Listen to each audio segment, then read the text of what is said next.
Restructuring of Canadian mayors and municipalities under the auspices of the United Nations began in 1992. PM Mulroney signed Canada onto UN Agenda 21. Canada thus became a UN member nation state.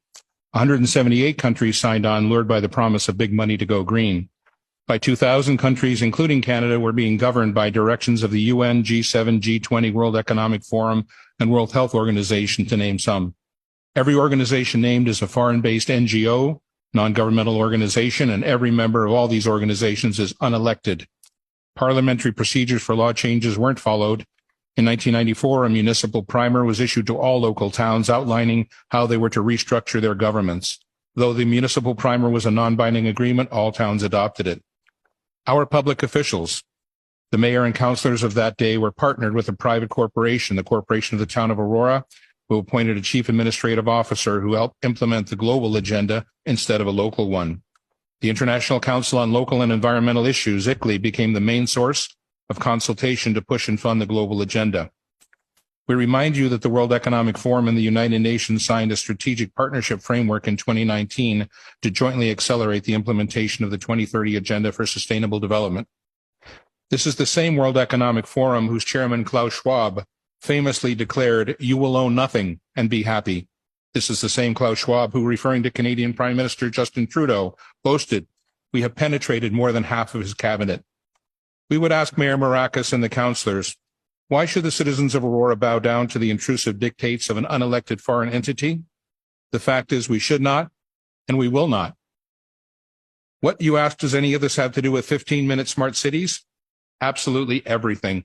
SMART, S for surveillance, M for monitoring, A for analysis, R for reporting, and T for technology. Technology News editor Patrick Wood, 50 years of experience and expertise on technocracy, wrote, "The 15-minute city is a cover for data collection bonanza for technocrats who design and operate them. Cities designed for maximum efficiency always reveal technocrat thinking that efficiency itself is the goal. Maximum surveillance allows for maximum control to achieve even more efficiency." At its very root, this mechanistic thinking is anti-human. The 15-minute city narrative seeks to fool you in the guise of saving the planet, keeping you safe, and delivering convenience. It's actually the gateway to digital IDs and CBDCs, central bank digital currencies. CBDCs allow bankers and or governments to freeze your bank account because you happen to peacefully and lawfully protest and express your disagreement with government policy. Anyone remember the truckers' convoy in Ottawa, February 22, when the Government of Canada invoked the Emergencies Act and froze the private bank accounts of law-abiding citizens? 15-minute cities are wolves in sheep's clothing. Don't believe the countless stories spewing forth from the 24/7 basis from the elitist captured mainstream media, all claiming to have your best interests at heart. We have been burned too many times. In reality, 24/7 surveillance through the Internet of Things inside your home, 5G and LED streetlights outside, monitoring and tracking and recording everything. Implementation of exclusion zones and geofencing to restrict movement and travel. Ability to control behaviors through military-directed energy technologies.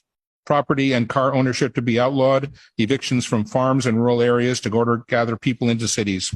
Digital passports being promulgated by the UN, World Economic Forum, and the World Health Organization are in the final stages of planning and implementation. They are tied to social credit score, which is determined by compliance to government directives. These passports control all access and all aspects of life. Digital currency is being implemented to end cash and monitor all your spending. Your digital currency will be turned off or on depending on your compliance score. UBI Universal Basic Income is a state-controlled allowance forcing compliance by restricting access to food, money, services, and education. All of the above will enable climate lockdowns to be implemented easily, arbitrarily, and indefinitely. The real agenda of 15-minute smart cities is to monitor and control everyone and everything.